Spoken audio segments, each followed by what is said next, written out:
ఆ వ్యక్తి ఎవరో కాదు. ఈ దేశంలో 2 ఎకరాలతోటి మొదలుపెట్టిన రాజకీయం ఈరోజు భారతదేశ చరిత్రలోనే అత్యధిక ధనిక సీఎంగా మారినటువంటి మన గౌరవనీయులైనటువంటి ముఖ్యమంత్రి శ్రీ నారా చంద్రబాబు నాయుడు గారు. ఇది ఒక తెలుగువాడిగా ప్రపంచంలో ఉన్నటువంటి తెలుగు వారందరికీ ఒక గర్వకారణం. ఎందుకు అంటే ఈ దేశంలో ఉన్నటువంటి సీఎంలందరిలో కూడా అత్యధిక ధనిక సీఎంగా పేరు కాంచినటువంటి మన గౌరవనీయులైనటువంటి ముఖ్యమంత్రి గారి యొక్క ఆస్తుల విలువ అఫీషియల్గా ఆయన ప్రకటించినటువంటి ఆస్తుల విలువ అన్అఫీషియల్గా ఎంత అని నేను చెప్పటంలా, ఓన్లీ అఫీషియల్. నార్మల్గా రాజకీయ నాయకులు ఎలా ఉంటారు అంటే అధికారం అనుభవించిన రాజకీయ నాయకులు వాళ్ళు తప్పనిసరి పరిస్థితి అయ్యి చూపించాలి కాబట్టి వాళ్ళకు ఉన్నటువంటి ఆస్తుల్లో ఒక 1% ఆస్తులు మాత్రమే అఫీషియల్గా చూపిస్తారు. మిగతా 99% ఆస్తులు అన్అఫీషియల్గానే ఉంటాయి. సో అఫీషియల్గా గౌరవ ముఖ్యమంత్రి గారు తన అఫిడవిట్ ద్వారా బహుశా రాష్ట్ర ప్రజలందరికీ ఈ విషయం తెలియదేమో, నాకు తెలియదు. ఎందుకంటే కొంతమంది పేపర్లు ఫాలో అయ్యే వాళ్ళకి ఇదేం పెద్ద కొత్త న్యూస్ ఏం కాదు, ఇది పాత న్యూసే. కాకపోతే పాత న్యూస్ ఏ మీడియాలో రాదు, ప్రాబ్లం అది. ఈ పాత న్యూస్ ఏ మీడియాలోనూ రాదు, రావాల్సిన మీడియాలో వేయరు, ప్రాబ్లం అది. ఎందుకు అంటే ఈ రాష్ట్రం పేద రాష్ట్రం. ఈ మధ్య నేను హైకోర్టులో 2-3 పబ్లిక్ ఇంట్రెస్ట్ లిటిగేషన్స్ నేను వేసినా కానీ, లేకపోతే వైఎస్ఆర్సీపీ ఎంపీ గురుమూర్తి వేసినప్పుడు కానీ గౌరవ ప్రధాన న్యాయమూర్తి మాట్లాడినటువంటి మాటలు ఇప్పటికీ నా చెవిలో కూడా రింగ్ అని వినిపిస్తూనే ఉన్నాయి. ఆయన ఏమంటారంటే ఆంధ్రప్రదేశ్ రాష్ట్రం అత్యంత పేద రాష్ట్రం కదా, ఆంధ్రప్రదేశ్ రాష్ట్రానికి మనం భూములన్నీ ఇష్టం వచ్చినట్టు ఇవ్వకపోతే, 1000 కోట్ల రూపాయల విలువైన భూమి ఫ్రీగా ఇవ్వకపోతే, 1500 కోట్ల రూపాయల విలువైన భూమి ఫ్రీగా ఇవ్వకపోతే, హెరిటేజ్ లాంటి కంపెనీలకి 2000 కోట్లు 3000 కోట్ల రూపాయల ప్రోత్సాహకాలు ఇవ్వకపోతే రాష్ట్రం ఎలా అభివృద్ధి చెందుతుంది అని ఆయన ప్రశ్న. ఈ ప్రశ్నకు కూడా మనం చాలా ఫర్మ్గా అర్థం చేసుకోవాలి.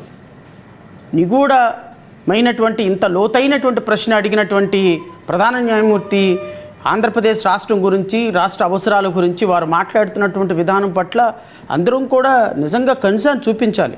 ఆంధ్రప్రదేశ్ రాష్ట్ర ప్రజలు కానీ వారికి తెలియని ఒక విషయం ఏంటి అంటే ఈ దేశంలో ఆంధ్రప్రదేశ్ నిరుపేద దేశం అయ్యి ఉండొచ్చేమో కానీ మా ముఖ్యమంత్రి గారు మాత్రం ఈ దేశంలోనే అత్యధిక రిచెస్ట్ సీఎం ఆఫ్ ఇండియా. 931 కోట్ల రూపాయలు ప్రకటించి ఆస్తులు ఈ దేశ చరిత్రలోనే తన రికార్డుని ఇంక ఎవడూ అందుకోలేని స్థాయికి ఎదిగినటువంటి ఒక నిగర్వి, ఒక రాజకీయ దురంధరులు, నిజాయితీకి మారుపేరైనటువంటి ఒక ప్రముఖ సీనియర్ పొలిటీషియన్ ఈ దేశంలోనే. లా అండ్ ఆర్డర్ అంటే ప్రాణంగా, ఏం తింటావయ్యా నువ్వు అంటే లా అండ్ ఆర్డర్, ఏం తాగుతావయ్యా అంటే లా అండ్ ఆర్డర్, ఏం కప్పుకొని పడుకుంటావయ్యా అంటే లా అండ్ ఆర్డర్. అంటే లా అండ్ ఆర్డర్ని శ్వాసగా, లా అండ్ ఆర్డర్ని జీవితంగా, లా అండ్ ఆర్డర్ని మాత్రమే తినేసి తాగేసి పడుకునేటువంటి ఒక అద్భుతమైనటువంటి ముఖ్యమంత్రి చంద్రబాబు నాయుడు గారి ప్రతిభ ఈ దేశంలో అందరి ముఖ్యమంత్రుల కంటే రిచెస్ట్ సీఎం ఆఫ్ ఇండియాగా వెళ్ళటం అనేది ఓ పక్క బ్యాలెన్స్డ్గా లా అండ్ ఆర్డర్ని మెయింటైన్ చేస్తూ, బ్యాలెన్స్డ్గా రాజకీయాల్లో ఏ విధమైనటువంటి ఒక చిన్న తప్పు కూడా చేయకుండా విజాయితీగా విలువైనటువంటి రాజకీయాలు 2 ఎకరాల నుంచి ఈరోజు కొన్ని లక్షల కోట్ల రూపాయలకు అధిపతి అయినటువంటి వైనం నిజంగా రేపొద్దున ఎన్ని సినిమాలు తీసినా, బయోపిక్లు తీసినా కూడా ఎవరికి అందదు.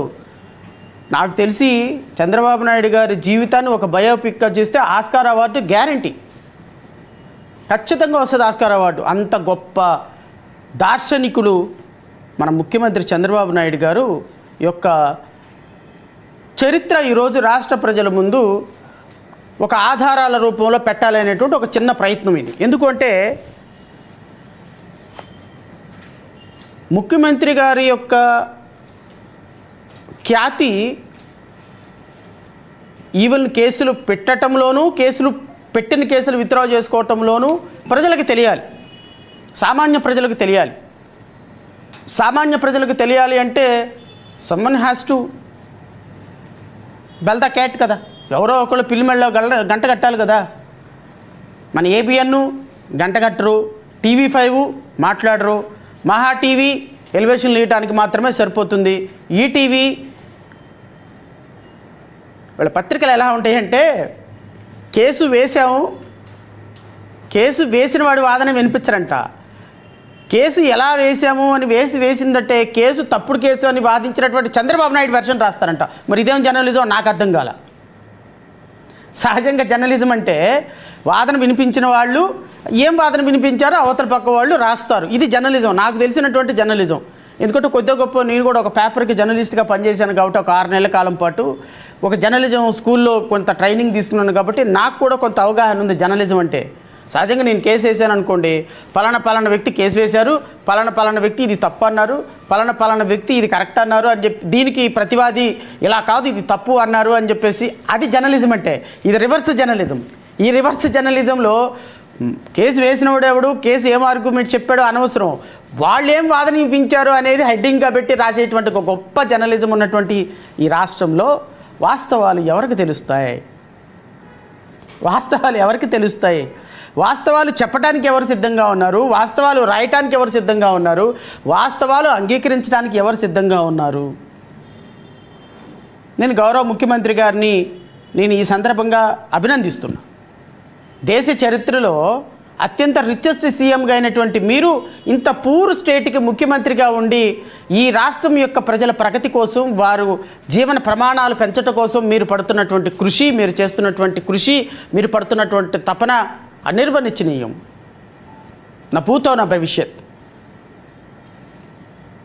Top positions Chandrababu Naidu 931 crores తోటి ఈ దేశంలోనే రిచెస్ట్ సీఎం. సెకండ్ పొజిషన్లో ఎవరున్నారు అంటే Pema Khandu, BJP Arunachal Pradesh chief minister. ఇతనికి 332 కోట్ల రూపాయలు. అంటే చూడండి, 931 కోట్ల రూపాయల నుంచి రెండో పొజిషన్ అంటే 332 కోట్ల రూపాయలు అంటే అరుణాచల్ ప్రదేశ్ సీఎం గారికి. అసలు చంద్రబాబు నాయుడు గారిని ఇంకొక సుదీర్ఘమైనటువంటి ఇంకొక 50 సంవత్సరాల్లో కూడా అందుకోలేని స్థాయికి ఒక రిచెస్ట్ సీఎంగా అయిపోయినటువంటి ఘనమైన చరిత్ర రాష్ట్ర ప్రజలు తెలుసుకోవాలి. మూడో పొజిషన్లో ఉన్నారు సిద్ధరామయ్య గారు. పాపం ఈయనకి 51 కోట్లు. సిద్ధరామయ్య కర్ణాటక చీఫ్ మినిస్టర్, ఈయనకి 51 కోట్ల రూపాయలు ఆస్తుందంట. అఫీషియల్గానే అసలు వీళ్ళు చంద్రబాబు నాయుడు గారి దరిదాపుల్లో కాదు కదా, అసలు చంద్రబాబు నాయుడు గారిని బీట్ చేయాలి అనేటువంటి ఆలోచన ఈ దేశంలో ఉన్నటువంటి 5,000 మంది ఎమ్మెల్యేల్లో లేకపోతే 29 మంది ముఖ్యమంత్రులు ఏ ఒక్క ముఖ్యమంత్రికి లేని చరిత్ర ఈరోజు గౌరవ ముఖ్యమంత్రి గారు సాధించినందుకు మనం ఈ ఉగాది పర్వదినాన ప్రతి ఒక్కళ్ళకి కూడా మన తెలుగువాడు సాధించిన విజయంగా గొప్పగా చెప్పుకోవాలి అనేది చెప్పటం కోసం ఈరోజు ప్రెస్ మీట్ ఏర్పాటు చేశాం. అయితే పాపం పిచ్చిగా ఏం సంపాదించుకోవాలో ఎలా సంపాదించుకోవాలో తెలియదు అనుకుంటా పాపం మమతా బెనర్జీ గారికి వెస్ట్ బెంగాల్ మనకంటే ఆర్థికాభివృద్ధిలో బాగుంది, మనకంటే పిల్లలకి చదువులు చెప్పించే విషయంలో బాగుంది, పారిశ్రామిక అభివృద్ధి బాగుంది, పర్చేసింగ్ కెపాసిటీ పీపీపీలో చాలా అద్భుతంగా ఉంది, ఫారిన్ ఇన్వెస్ట్మెంట్లు తీసుకురావడంలో చాలా అద్భుతంగా ఉంది. ఇంత వాటిల్లో ఉన్నటువంటి గొప్పగా ఆంధ్రప్రదేశ్ రాష్ట్రం కంటే చాలా గొప్పగా ఉన్నటువంటి రాష్ట్ర ముఖ్యమంత్రి యొక్క ఆస్తులు 15 లక్షల రూపాయలు. పాపం ఆవిడ ఆస్తులు 15 లక్షలు.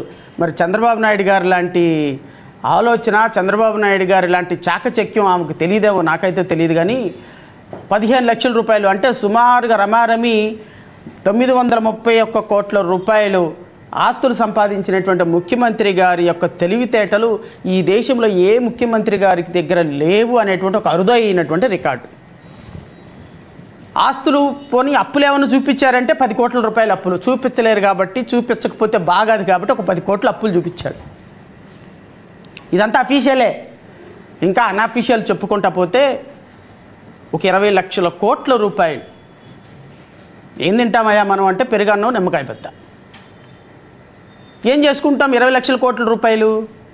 ఎంత సంపాదించాము అంటే ఇక ఈ భూమి అంతరించిపోయేంత వరకు మనం ఒక రాష్ట్రం మొత్తాన్ని పోషించగలిగినటువంటి ఆర్థిక సంపద పోషించినటువంటి ముఖ్యమంత్రి చంద్రబాబు నాయుడు గారు నీతి గురించి, నియమాల గురించి మాట్లాడుతుంటే చాలా వింతగా, కొత్తగా అనిపిస్తుంది. చాలామంది అడగొచ్చు, ఏంటంటే తప్పే ఉంది, ముఖ్యమంత్రి గారు సంపాదించుకోకూడదా, ముఖ్యమంత్రి గారికి ఆస్తులు ఉండకూడదా?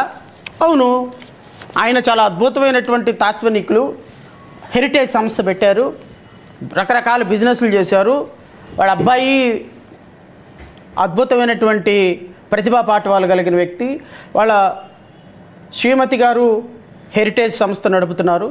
మరి వాళ్ళ కోడలు కూడా చాలా అద్భుతమైనటువంటి ప్రతిభా పాఠవాలు కలిగిన వాళ్ళ కుటుంబమే చాలా గొప్ప కుటుంబం. సో కాబట్టి